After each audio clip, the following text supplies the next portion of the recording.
The audio recording didn't turn out so great last time because I wasn't speaking into the microphone, so if I'm paying attention to the microphone, that's why. So,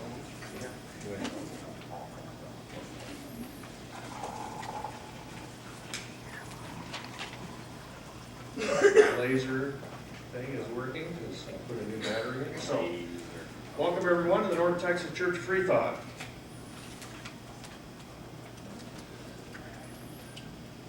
That's going to work too. So, where we say we like to do religion right. By the way, is the gentleman who called me from Kansas City here to make it? Nick? No? Okay. Well, at any rate, how can this be? Is atheism atheism a religion? Well, we did talk a bit about that last month when we looked at that Seeger Supreme Court case that you heard last month. Some unbelievers say that about atheism and religion, that if atheism is religion, then baldness is a hairstyle. Terminology has always been a little bit of a stumbling block for us. But look, here's a baldness hairstyle, the comb over. So maybe baldness is a hairstyle.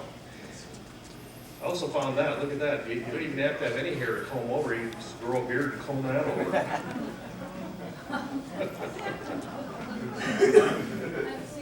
Yeah, so baldness is a hairstyle. Well, theism, it turns out, really isn't a religion either. I mean, people are theists, but theism is not a religion, and neither is reincarnationism, ancestor worship, predestination, taking mescaline. But of course, all of these things are elements, or can be elements of religions, or connected to religions. So religions are just what you believe about religious questions. In the case of Freethought, what you think about religious questions, especially relying, as real thought does, on facts and reason, as opposed to tradition, authority, and established belief. So if tradition, authority, and established belief were a trustworthy basis for belief, then thinking would not be necessary. So that's the idea. Now, of course, to others, we're a bunch of molecules. That's how others appear to us. But that's not how we experience ourselves. And this is a paradox. And it's resolved not by recourse to superstition, but by careful attention to what is subjective and objective. This doesn't mean, so in other words, because there's this divide doesn't mean that there's souls or supernatural energies or essences or even quantum consciousness. How many have heard of that? Some of the New Agers going for that. It just means that for now, maybe forever, there is an unbridgeable chasm between the objective and the subjective. Science is what we call maybe the sense of the shared world that we can perceive or that we can build machines. It always gets me when theists say, well, you believe in electrons, don't you? Have faith in electrons, but we can build machines to detect electrons even though we can't see them with our eyes. Freethought also turns faith on its head. It celebrates doubt instead. Theology is to real religion as astrology is to astronomy. So that's the idea. And their religious faith is what other people are touting, but we're looking at the flip side of the coin, religious doubt. Why? Because losing an illusion makes you wiser than finding a truth. And far from supposing that if it feels good, do it, as our enemies insist is our creed, we agree with Abraham Lincoln, who said, when I do good, I feel good. When I do bad, I feel bad. That's my religion. This is what we try to do in the NTCOF, to cooperatively explore what all these things mean. So we remind ourselves of this every month. It's not a creed set in stone, and we could say it differently, with fewer words or with more, but this is the idea.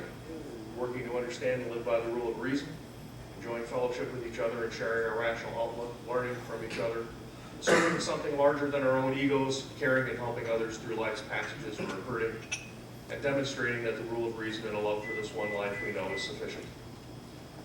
We remind ourselves of this every month, as I said. So when you come to the NTCOF, there isn't anything to join, no dues to pay, secret handshakes or anything, but if you like what you see in here, we hope that you'll join us, make friends, and consider yourself a member of our family. As far as the announcements, of course, we have next month at the Weston DFW Airport. It's right on the other side of 114 on the northwest corner instead of on the southeast corner where we're here. It's just for that 1 month, and then we're back here. So it's only because they have a big event going here and they're not going to be able to accommodate us. We have lunch as usual today afterwards at the Golden Corral. Stick around for a few minutes and help us pack up all this stuff so everybody can get over there. The teams are going to get together. They all have to go see a movie. I want to thank our volunteers. In fact, we have the segment that's on your program here with David Burgess. He's not able to make it, so we're going to hold that over. And hopefully Sarah and Rusty Nadel will show us a little bit of what's going to happen with our website. We plan on a major upgrade. We'll be able to make a lot more material available in a much more easily way. Hopefully have a forum that works and really just have a new start on all of that. And we need volunteers as well. We would like to have people to take and bring back the sound equipment and some of the other things that need to be brought in each time. The blood drive has gone in abeyance because we haven't been able to get that done, but we'd like to kind of pick up all these loose threads again. And if you have an idea, something the church should be doing, great, let's start doing it with your help and direction. We have also been doing Moment of Science for quite a while now. Not a moment of silence here. And this Moment of Science today is about an entirely new way of analyzing society and the humanities, and specifically what Karl Popper called World 3. If you haven't read any Karl Popper, he's this British philosopher, and he had this great idea that we can divide the universe into different pieces. There's World 1, which is the world of physical reality, what we were talking about, objective things that science can make sense out of. World 2, which is our mental inner experience. And then World 3 is very interesting because that's when he was talking about the physical manifestations of our minds. So airplanes, buildings, books, Apollo rockets, all those kinds of things are part of World 3. Of course, they're part of World 1 as well, but they're World 3 in the sense that their symbolic content has originated from our minds. And in fact, Karl Popper had this interesting way of, this interesting analogy saying that the way spiders spin webs, we create World 3. And that's probably the most characteristic and distinguishing feature of our species. So, culturomics is defined at culturomics.org. As soon as I heard this word, of course, went and looked it up, so anybody taken it, but yeah, it's been taken. Defined as the application of high-throughput data collection and analysis to the study of human culture. And the groundbreaking paper in this new discipline was published just this past January in Science magazine entitled Quantitative Analysis of Culture Using Millions of Digitized Books. And a couple figures I'm going to show come from that paper. So here's the idea, a little bit of a busy slide, but I think you can make it out. So people throughout recorded history, that's what recorded history means, been writing books, writing things down, and a large number of those works have now been digitized, right? And it's possible to analyze this data now in a digital form. And as a first step, for example, they show down at the bottom there, plot the word frequency of a word like apple. On the upper right, you see that the frequency of the word slavery began to increase markedly after the year 1850, reaching a maximum in the early part of the U.S. Civil War. I just imagine right before the Civil War, you see this huge upspike in use of this word. If you were a culturomics expert at that time, you might have guessed something big is going to happen. And also the smaller peak again, as you see, with the Civil Rights Movement in the 20th century. And on the lower right, we see how the terminology relating to the two largest wars of the 20th century evolved. So, trying to hit the laser here. So here we see the Great War, that's what they called it. And then when World War II came along, that just went down, way down here, and up goes World War I and World War II usage. Right? Because we wouldn't have World War I before you had World War II, so interesting way to analyze that. Here we see this frequency of some specific words that came into use only in the late 20th century. This word exaptation means that in the course of evolution, a trait that evolves or is selected for one reason becomes important for a different purpose. So for example, feathers probably evolved to conserve body heat, but then later they were selected for because they helped with flight. Etiquette, of course, is not a word that anybody would have used before the internet. Buckyballs, laser's not shining up very well there. Buckyballs were first prepared in 1985 at Rice University, right here in Texas. How about that? Phytonutrient, that's a word that came into use mainly and used a lot after Congress legalized the sale of, well, just about anything that someone would call a dietary supplement. And how many people know what mescaline is? You might see that on a restaurant menu. Okay, people raising their hands, right. It's a salad consisting of a mixture of young tender greens that we see here became more popular since 1990. So here we see the dictionaries have done a pretty good job of including the words that are most used over on the ordinate there. The 1 in 10, 1 in 100, so the word frequency, and as the word frequency gets less, then the appearance in dictionaries drops off. But they were able to find in this article that I'm talking about some evidence that probably the lexicographers, the dictionary makers, were not really keeping up so well with dropping out the obsolete words as they became obsolete, which to me I thought, well, you probably need those though because we're still reading things from previous times. And they also found that huge numbers of words in the English language represent dark matter. They're so infrequently used that you may hardly ever see them, or they're used in specialty situations. So this new science of culturomics, what is essentially a more quantitative science of society and humanities, clearly it's fascinating. This sort of study of digitized books is going to be useful for lexicographers and probably in the study of evolution of language and grammar. But books are only a small part of what Popper called World 3. So the culturomics approach has barely taken this a little baby step. Imagine a quantitative study of the rest of human culture, or imagine this approach being used to study, say, family dynamics or individual behavior. We could look at just take a person and track them on the internet and all the posts and flaming that they've been doing. Maybe we could analyze people's speech patterns or body language as a way to throw light on what makes us tick and how maybe to become better people. But then I wonder whether the marketing people will get there before that. And this has been a moment of science. David Burgess was going to be talking about his experience at the State Board of Education down in Austin last month, but we're going to hold that over until next time. And meantime, it's a shame I'm talking at all because we have our band back, so let's have that. We have 2 songs today. We do one now and one later? Okay, fantastic. So this is Faithless Companions. You want faithful companions. They have a website. It's in the bulletin. So check them out. Kevin and Kathy Smith, Ed McGuire, Scott Williams, and Jay Purrington. Thanks. Believe me, you will like what you hear. We heard the song was this topic today was revolved a lot around the Civil War and the 1800s. So this is a song by a Texas singer-songwriter, which is based on an old fiddle tune from the slavery days called Cotton. I'm trying. Not easy. Are you feeling better? Or yeah, Vicki, 10 verses. They bang your head back. Yes, right. 1, 2, 3.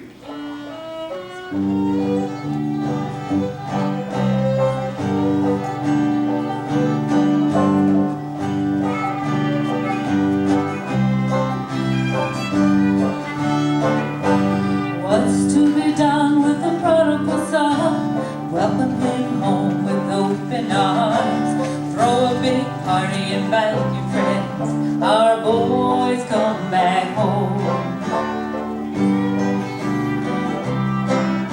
When the girl comes home with the old tea sword, it's drawing its shades in your shutters.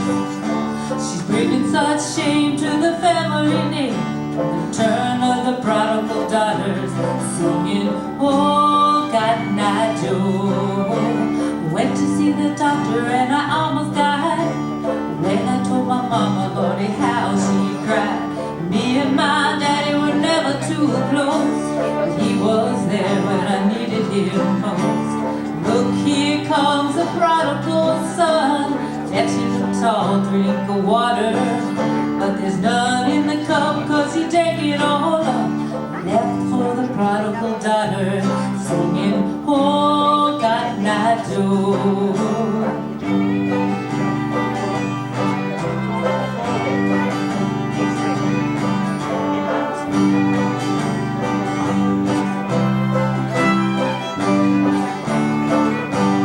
Oh, Cotton Eye Joe. Oh, Cotton Eye Joe.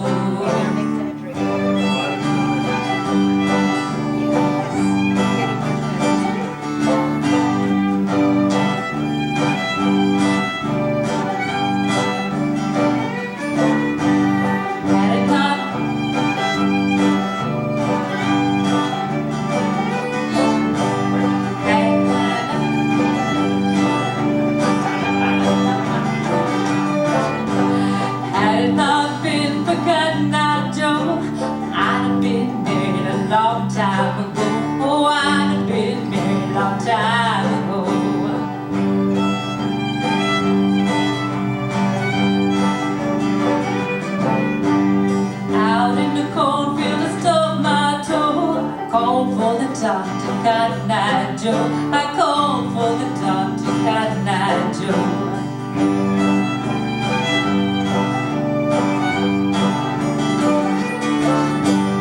Look, here comes a prodigal son, fetching a tall drink of water. But there's none in the cup, 'cause he drank it all up, left for the prodigal daughter, singing, oh, Cotton Eye Joe, oh, Cotton Eye Joe, oh, Cotton Eye Joe.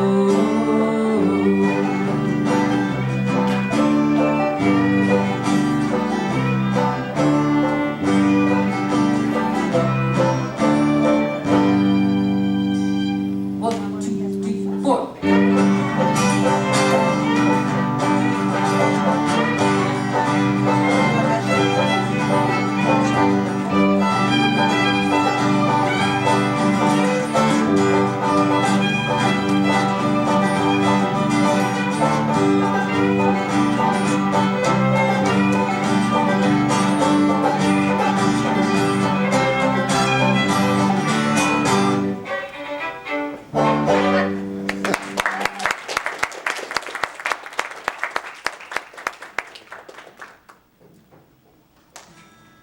Well, it's a shame for me to have to start talking again. Probably should just listen to more music all morning. You're laughing, but I really don't mean that very jokingly. Anyways, in our July service, which was the day before the 4th of July, we talked about the unique heritage that we have as Americans relating to state church separation, particularly in religious liberty. And of course, July 4th is well worth celebrating for these and for the other freedoms that we enjoy as Americans. But this month we pause and consider that, as Thurgood Marshall said in a speech on the bicentennial celebration of the U.S. Constitution back in 1987, and he took a lot of flack for this. He said that the government that the founders devised was defective from the start. And he took a lot of criticism, as I said, but he was right. There was a serious deficiency in what could have been a fatal deficiency. Thomas Jefferson certainly worried that it was a fatal deficiency. And you can read Jefferson's own words about that in today's NTCOF bulletin. And this deficiency was a problem that erupted 85 years later, 150 years ago this year, in the American Civil War. Of course, we're not a historical society. You might think that a lot of other churches are historical societies, since so many of them focus on texts from the Bronze Age of the Middle East, and that's pretty much their whole shtick. It's kind of strange, too, when you think about it, that the Paleolithic and Neolithic ages are not described in the Bible. Adam and Eve just go, boom, they're right in the Bronze Age. Well, the events of the American Civil War turned out to be important in more than just this happened in 1861 sense, which for most of us, or for some of us in school, at least for me, that's how history was taught. This happened this year and that happened that year. But what happened then was really of great moral significance. They certainly had to do with religious questions, what happened then. And those things have reverberated down to the present. It's a great word, isn't it? Reverberated. It sounds like something echoing, reverberate. It definitely impacted state church separation and religious liberty. In fact, we associate state church separation and religious liberty, I think, too much with the First Amendment, because remember, it only applied to the federal government back in the day. It wasn't until after the Civil War, when we got the 14th Amendment, that those guarantees were extended to all levels, to everybody, and prohibited all levels of government from violating those rights. Now, the preamble to the U.S. Constitution states that its purpose, firstly, is to form a more perfect union. But as the authors of the Constitution understood, there would have been no union at all unless the states then allowing the institution of slavery, which was most of them, including New York, New Jersey, were permitted to continue that practice, and unless certain practical problems connected with their doing so were addressed, there was not going to be a union at all. It's remarkable that they were able to do this without even using the word slavery or slaves or enslaved in the Constitution. In Article 1, Section 2, the numbers of people on which the apportionment of the House of Representatives was based was the whole number of free persons, including those bound to service for a term of years, so the indentured servants that we eventually get out, and excluding Indians, not taxed, 3/5 of all other persons. So they just, other persons, that's all they were. And this is the famous equation of a slave with the 3/5 of a person. But at least they acknowledged they were persons. It's funny that people in the South didn't object to that. In Section 9 of the same article, it stated, The migration or importation of such persons as any of the states now existing shall think proper to admit, that's a pretty broad way of putting it, shall not be prohibited by Congress prior to the year 1808. In fact, if you knew nothing about history otherwise or slavery, you might look at this and think, what the heck is that about? You can't put restrictions on Irishmen until after 1808? But that was the prohibition on the importation of slaves. And when 1808 came around, promptly, but not without controversy, it was banned by Congress, signed into law by then President Thomas Jefferson. South Carolina was, at that time, the only state still importing slaves from Africa. The ban was not enforced very well, and maybe it could not be enforced very well. There was a lot of smuggling up through Florida and Texas. But in 1820, Congress made the violation of this ban a capital crime. Finally, in Article 4, Section 2 of the U.S. Constitution, no person held to service or labor in one state under the laws thereof, escaping into another, shall, in consequence of any law or regulation therein, be discharged from such service or labor, but shall be delivered up on claim of the party to whom such service or labor may be due. Oh, That was the basis of the Fugitive Slave Acts.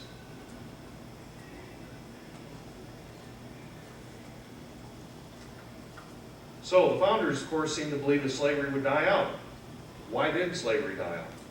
Why did it continue and even strengthen in the southern states? And there are many ideas about this. But, money. huh? Money. Yeah. As Cicero put it, attributed to the 2nd century BCE judge Lucius Cassius, cui bono, who benefits? And today we say, follow the money. Well, Eli Whitney's cotton gin, patented in 1794. I always wondered why they called it gin. It's short for engine. That's what that's about. And of course, we all learned about that, but I never learned why it was so important. But that's what made the difference. Lincoln himself said during his career that, quote, by the invention of the cotton gin, it became a necessity in this country that slavery should be perpetual. Because the gin made it profitable to grow cotton on large plantations. In fact, they could grow a different variety of cotton that previously they could only grow close to the coast. They could grow this upland cotton that had fuzzy seeds and was hard to separate, but the cotton gin solved that problem. And once the devices could be manufactured in quantity, there was a massive growth of cotton production in the South. Hopefully you can see that. Between 18, and what I've done is stretched out these two graphs. The top shows cotton exports in the United States, and the bottom shows the value of the stock of slaves in the United States. And I've lined things up so the 1820 and 1850 and 1830, so they're sort of equivalent because they weren't in the original document I got them out of. So by the middle of the 19th century, King Cotton, and really it was sort of tyrant cotton, it was a king not in a good sense. They did think of it in a good sense back then, but it was not. But that was the largest sector of the southern economy, supplying 2/3 of the world's cotton supply and 80% of all the cotton that British mills got from us. New Orleans and Galveston were the major shipping points for these exports. By 1850, in the 11 states that would eventually join the Confederacy, 1/3 of the population were slaves. In the 7 states where most of the cotton was grown, about half the population were slaves. Anywhere from 20 to 40% of the income of the whites in those 11 states were derived from slave labor. Thomas Jefferson had written much earlier in 1820 that we have the wolf by the ears and we can neither hold him nor safely let him go. Justice is in one scale and self-preservation in the other. There's a larger extract of this, which was a letter to John Holmes in your church bulletin today, and it's no nothing there. No accident that 1820 was the year of the Missouri Compromise. But the wolf was much bigger in 1860 than in 1820 when Thomas Jefferson wrote these words. Reasonably or not, in support of slavery or not, under these circumstances, Southerners felt that abolition would destroy their economy, which it almost certainly would. They probably had less reason to oppose, though they had to suppose, even though they had greater fears, that abolition would literally destroy Southern society. I mean, they had all these enslaved people, and their idea was if they were all emancipated, they would turn on their former masters and there would be a bloodbath. So justice was in one scale and self-preservation was in the other. At least that's how they saw it. The result was that justice was ignored, evaded, denied. In fact, many Southerners argued that slavery was a positive good for the slaves, that their slaves had it better than the wage slaves of the North. There was a Virginia lawyer, George Fitzhugh, For example, he attacked the writings and ideas of Adam Smith, as well as of John Locke and Thomas Jefferson. In his republished writings in his 1857 book, was entitled Cannibals All. But maybe a little bit of prescience here too with respect to some of the criticisms leveled against capitalism, which is next month's topic. Equality of rights is but giving license to the strong to oppress the weak, he said, because capital exercises a more perfect compulsion over free laborers than human masters over slaves. For free laborers must at all times work or starve, and slaves are supported whether they work or not. We slaveholders say you must recur to domestic slavery, the oldest, the best, the most common form of socialism, as well as the natural and normal condition of the laboring men, white or black. Well, as we know, the Southern clerics even cited the Bible in support of slavery. And by the way, Fitzhugh was maybe not entirely a bad guy. He was advocating the ability of women to vote back before the Civil War. Well, matters grew worse with the 1857 Dred Scott decision by the U.S. Supreme Court. Now, today, and what I learned at school, maybe it's what you learned too, is that this was a terrible ruling because they ruled that a black man was not and could not be a citizen, and that the U.S. Constitution considered that he and all those like him were, quote, beings of an inferior order and altogether unfit to associate with the white race, either in social or political relations, and so far inferior that they had no rights which the white man was bound to respect. But the greater concern then was the ruling that Congress did not have power to keep slavery out of the territories. That's really what bugged them then. And that the same reasoning might prevent even the non-slave states from keeping slavery outside their borders. Because the reasoning in that decision written by Roger Taney in the Dred Scott case was that they're just property. You should be able to take them wherever you want. Take them into the territories, take them into states where slavery is outlawed. And because of the Constitution saying runaways get returned, it would turn the whole country into a slave country. So that's really what bugged people.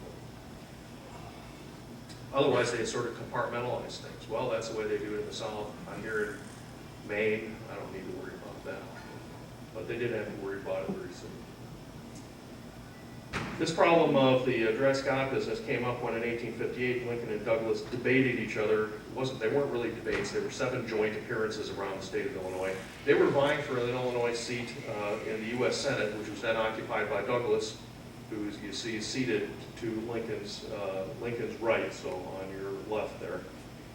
He doesn't look so short there, but they called him a little giant because he was only like 5'4" or something.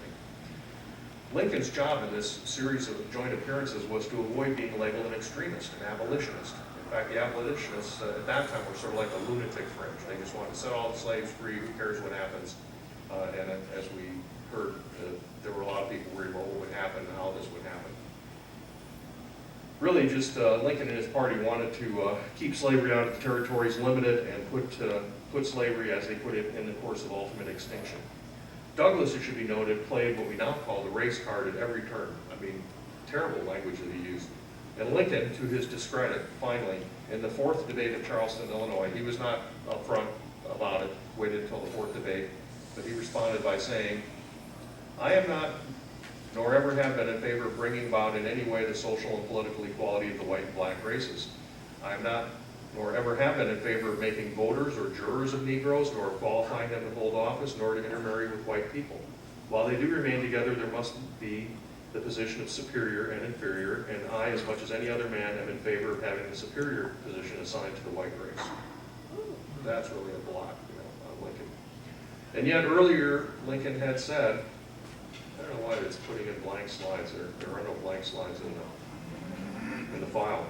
Let us discard all this quibbling about this man and the other man, this race and that race, and the other race being inferior, and therefore they must be placed in an inferior position. Let us discard all of these things and unite as one people throughout this land until we shall once more stand up declaring that all men are created equal. Yeah, it's called politics, and this is one of the things that Douglas really nabbed him on, is saying, Lincoln says one thing here and he says another thing there. Where is he really at? And, I would sure like to think, as I think most of you would, that this is really where he was at, but he couldn't just go out there. And he was not an abolitionist. He wanted to have compensation for loss of quote-unquote slave property. And at the 7th and last debate with Douglas in Alton, Illinois, Lincoln put it this way. This is probably one of his more famous quotes. It is the eternal struggle. He's talking about the whole problem. The eternal struggle between these two principles, right and wrong, throughout the world. The one is the common right of humanity, and the other the divine right of kings. It is the same spirit that says, you work and toil and earn bread, and I'll eat it. No matter in what shape it comes, whether from the mouth of a king who seeks to bestride the people of his own nation and live by the fruit of their labor, or from one race of men as an apology for enslaving another race, it is the same tyrannical principle. And by the way, given Lincoln's biography, apparently before he became an adult, his dad used to hire him out and take money, almost treated him like a slave. So it's speculated that was something that had a big impact on him. There are many who still say that the Civil War was not really about slavery. It said that the conflict, it was really about states' rights, for example. But the states' rights insisted upon by the South was mainly the right to keep people enslaved. It's also said that the conflict only pitted different social and economic interests against each other. But the interests of the South turned out to be entirely bound up with slavery. So yes, the Civil War was all about slavery.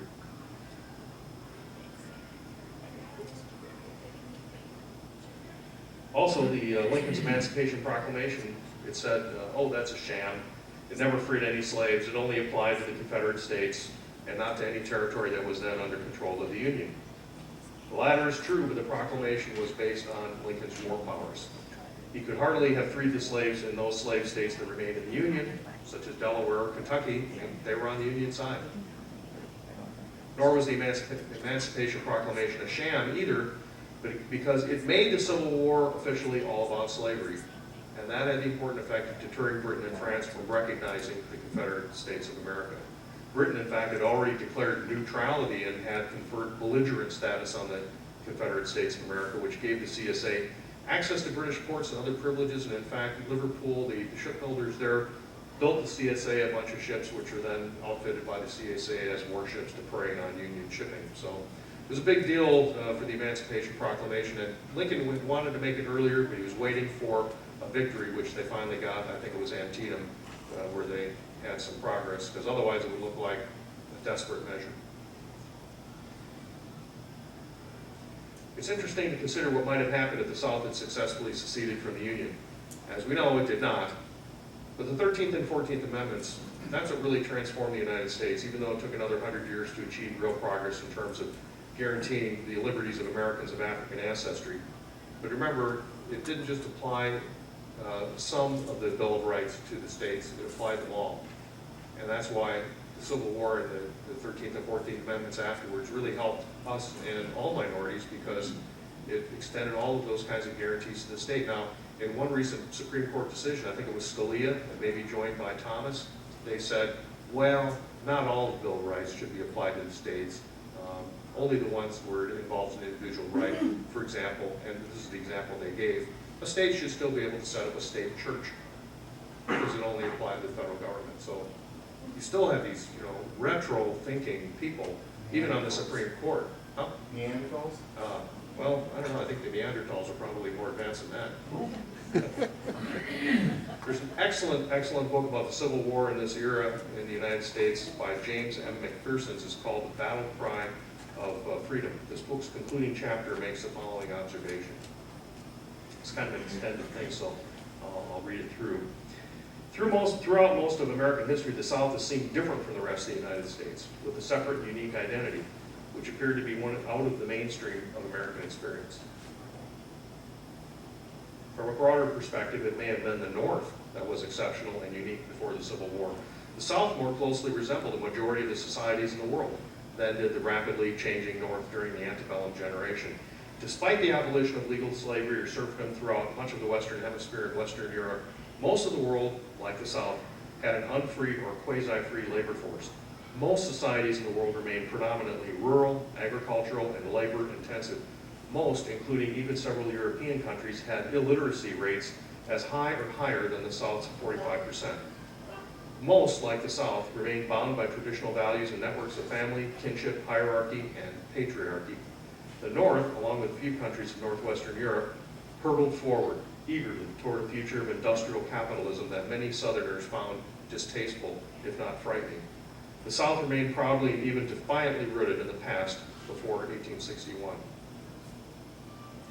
Thus, when secessionists protested that they were acting to preserve traditional rights and values, they were correct.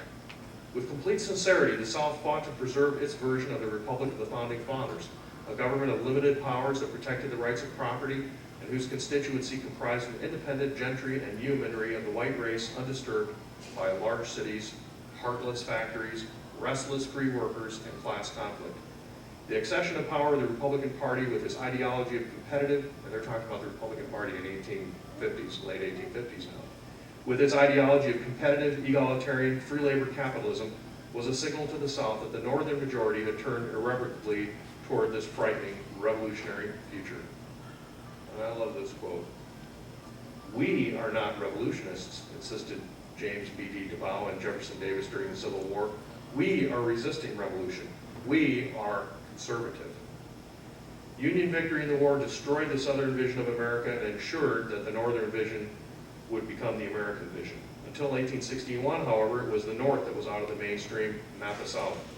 Of course, the Northern states, along with Britain and a few countries in Northwestern Europe, were cutting a new channel in world history that would doubtless have become the mainstream, even if the American Civil War had never happened. Russia had abolished serfdom in 1861, so the same year, these changes were happening worldwide to complete the dissolution of this ancient institution of bound labor in Europe. But for Americans, the Civil War marked the turning point. George Tickner, a retired Harvard professor at that time, concluded in 1869, that the Civil War had created a great gulf between what happened before in our century and what has happened since, or what is likely to happen hereafter. "It does not seem to me as if I were living in the country in which I was born," he said. So, please think about that. We didn't really have a more perfect union. Well, more perfect, we're not perfect yet, but it was definitely made a more perfect union by the Civil War, which extended all of those Bill of Rights to the states.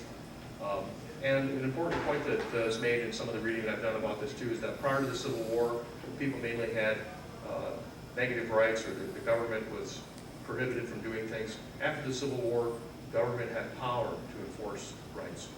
And in fact, the interesting thing about all the amendments after that is when they say something like, there's not going to be any more slaves, there's a clause in there saying, Congress shall have power to enforce this new law, new way of doing things. Whereas before, remember the enumerated powers?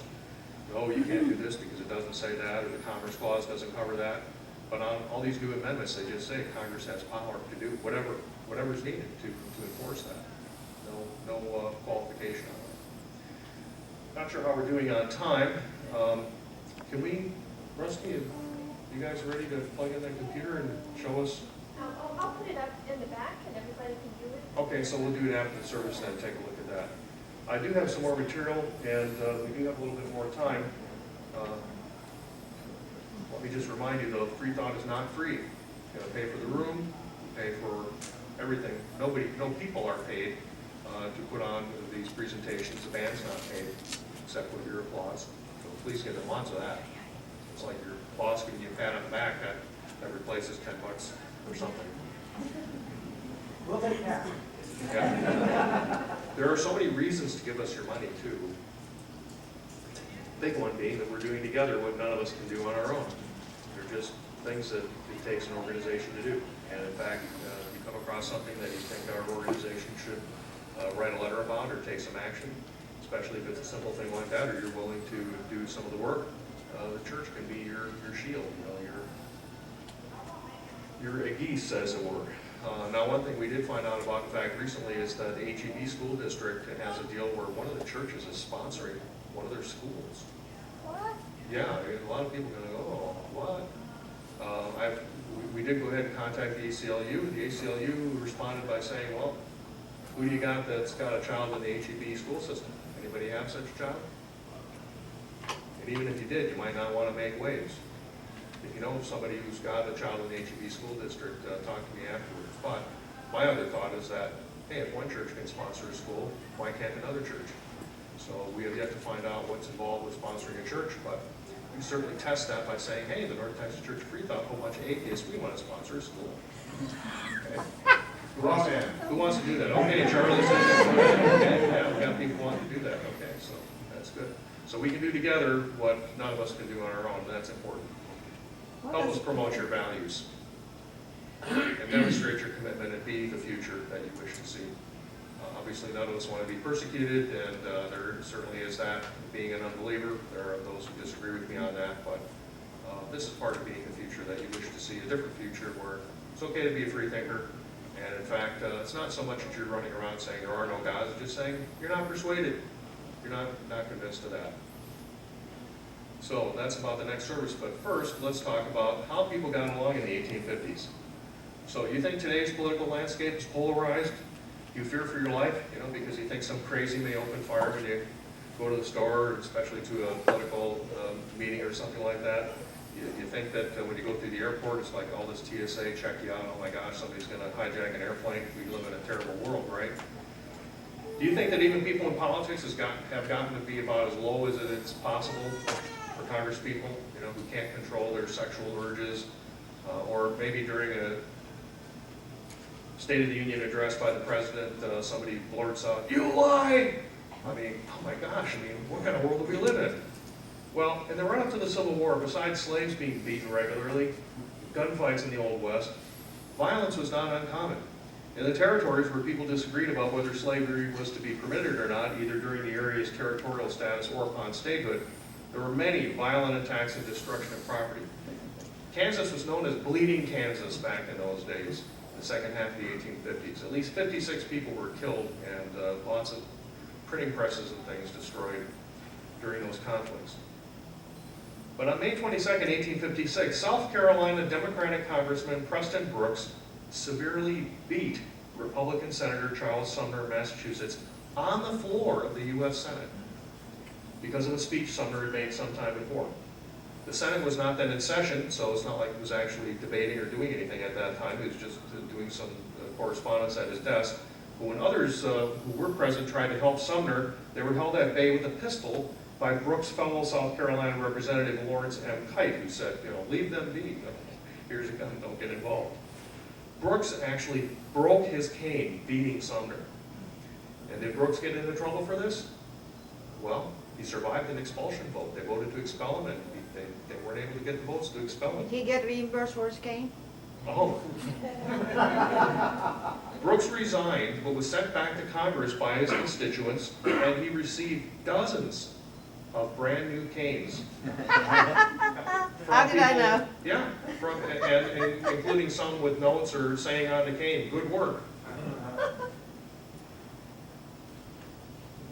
When Massachusetts Republican Representative Anson Burlingame denounced Brooks, Brooks challenged him to a duel. Burlingame accepted and specified rifles as the weapons to be used, and he selected the place as a Navy yard on the Canadian side of the Niagara Falls. Burlingame was known to be a crack shot. Brooks didn't show up. Now, here's the kind of person Brooks was, too. This cane was not just something he got. He used it. That was his cane. He walked with a cane. Because sometime before that, he had dueled with and been shot by future Texas Senator Louis T. Wigfall. Wigfall was not a good guy either. He was one of the so-called fire eater secessionists. Sumner, severely injured by the attack in 1856, did finally return to the Senate in 1859. But that's how badly he was injured. So, if you think we got it bad now, how about that? How are we doing on time now? Plenty. Yeah, I do have plenty. We still want to hear some more songs, though. Or I guess one more song. If I may, I'm sorry, I Yes. just finally finished watching the American Experience miniseries. Yes. It didn't focus straight on the Civil War, but on Mary and Abraham Lincoln, Yes. Really fascinating, especially when you can see these, in the Lincoln-Douglas debates, where he stood at the time, but then you can see his growth and how, when he made that turn and when he decided to face and do the right. Yes. So that was really interesting to see that now.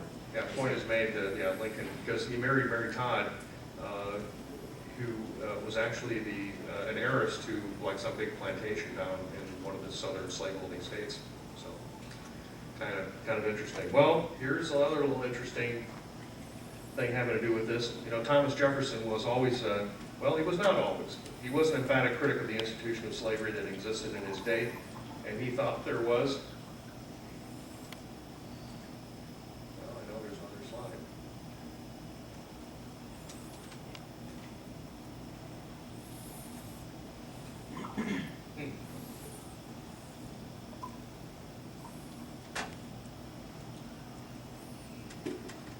He referred to an unhappy influence on the manners of our people, the whole commerce between master and slave being a perpetual exercise of the most boisterous passions, the most unremitting despotism on the one part, and degrading submissions on the other.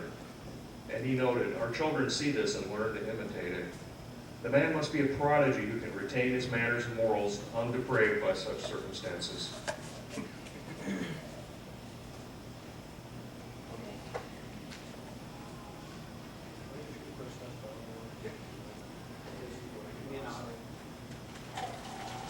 And with what execration should the statesman be loaded, who permitting one half the citizens thus to trample on the rights of the other, transforms those into despots and these into enemies, destroys the morals of the one part, you know, the owners, and the love of country of the other. And this is what a lot of people thought then too, is these people that had been held in slavery, if they were emancipated, why would they want to stay here where they were so terribly treated? For in a warm climate, no man will labor for himself who can make another labor for him. This is so true, that of the proprietors of slaves, a very small proportion indeed are ever seen to labor. I tremble for my country, wrote Jefferson, of the ultimate outcome of these evils, saying that he hoped for a total emancipation and that this is disposed in the order of events to be with the consent of the masters rather than by their extirpation. At the same time, Jefferson owned hundreds of slaves. During his lifetime, when he used to work, his 5,000-acre Virginia plantation and build and maintain his home at Monticello. There we go. This is the only picture I could find of Sally Hemings. Jefferson kept one of his slaves, a half-sister of his deceased wife, so his father-in-law had also had a slave concubine, the product of which was Sally Hemings, and it's said that she looked a lot like Jefferson's wife before, his wife died, but then after his wife died, he took up with her. All the while, of course, Jefferson is decrying the evils of miscegenation. Jefferson was certainly a racist, but he wasn't a dogmatic one, and not the sort of racist that others of his generation, or even later, who believed that it was natural for people of African ancestry to be enslaved.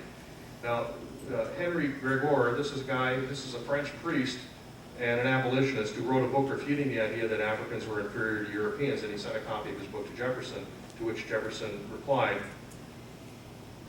my doubts about the intelligence of African slaves were the result of personal observation on the limited sphere of my own state, where the opportunities for the development of their genius were not favorable and those of exercising it still less so.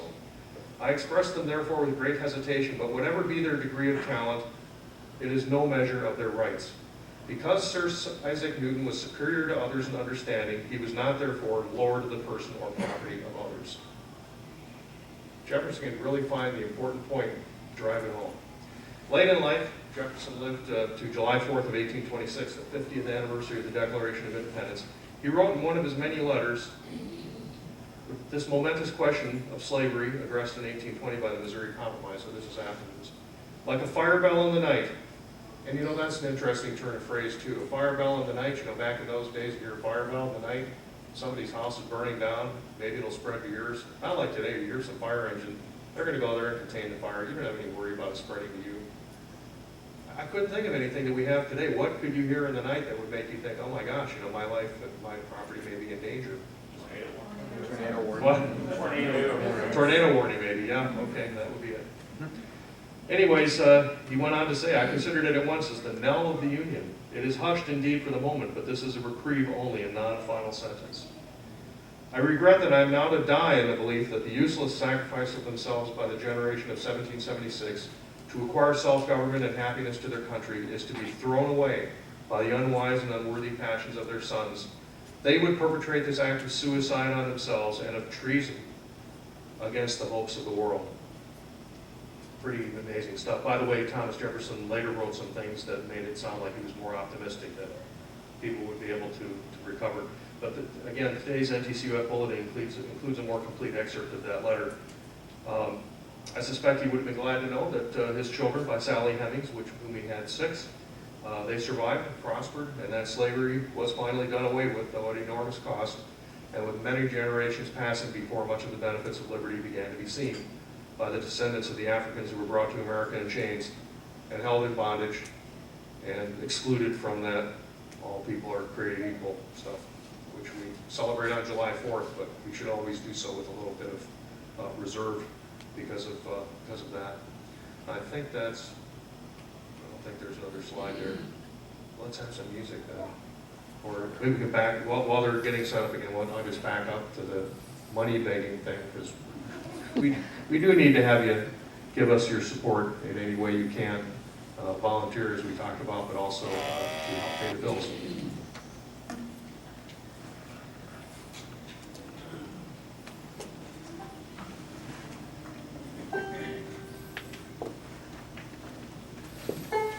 So we got another war song for you guys, but it's more recent, but we thought war is war. So this is Traveling Soldier by Dixie Chicks.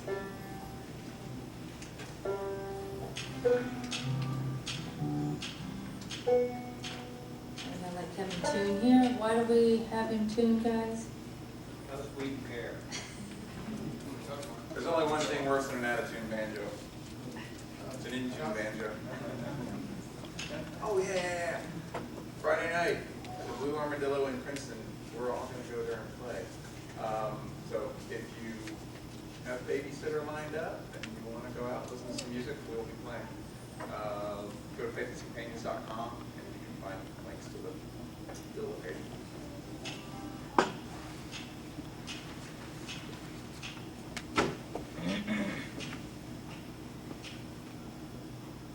You had all that time to do that. I just don't remember that. Before you started.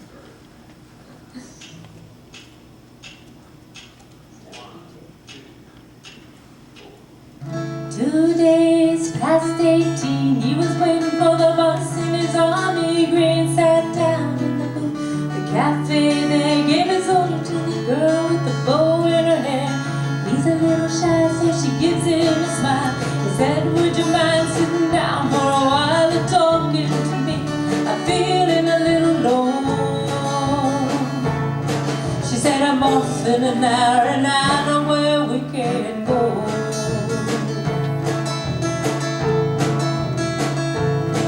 So they went down and they sat on the pier. He said, I bet you got a boyfriend, but I don't care. I got no one to send a letter to. Would you mind if I said one back here with you? I cried, never gonna hold the hand of another guy too young for him. They told her, waiting for the love of a traveling soldier. Our love will never end. Waiting for the soldier to come back again. Never more to be alone. When the letter said, a soldier's coming home.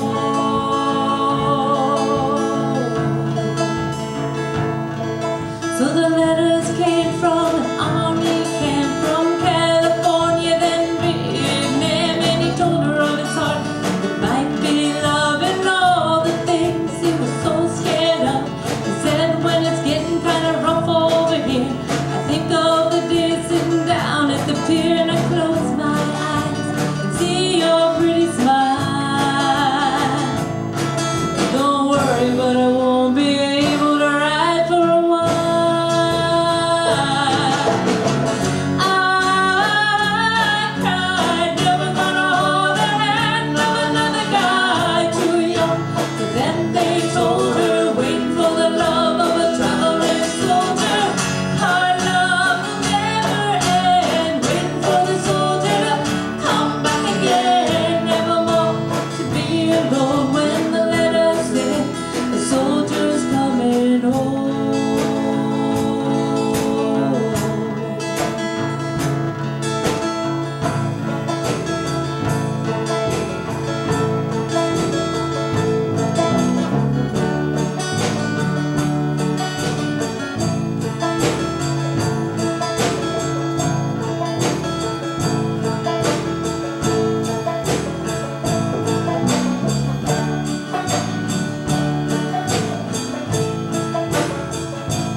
soldiers coming home.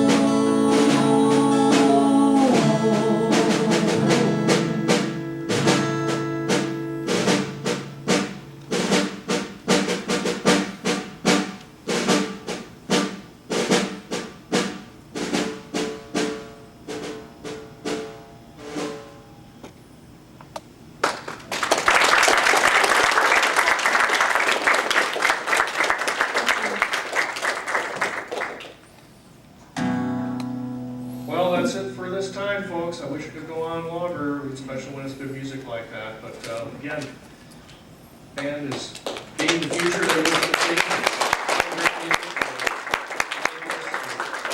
Just trying to figure out what it is we're all about as well. So the rainbow colored boxes are there in the back. Any questions or comments that people are burning to make? We don't really have much time for Q&A, but okay, good. We do need somebody to go get the cart from the front. Oh, we have it here, fantastic. Okay, but we'd like somebody to stick around and help us pack things up, and then check out what Rusty and Sarah Nail are planning to do with their website very soon. They have a little demo area up in the front there. Can't think of anything else to tell you. I'm probably forgetting. I'll think of it afterwards. But join us at Golden Corral, and then anything if we forget, we'll talk about there. If you need directions for how to get there, Mark, we have, I think we have sheets of paper that explain how to get there, but it's up at the Grapevine Mills Mall. So thanks again for coming, everybody, and we'll see you next month. Remember, it's going to be at the Weston DFW caddy corner from us over on the northwest corner. Thank you.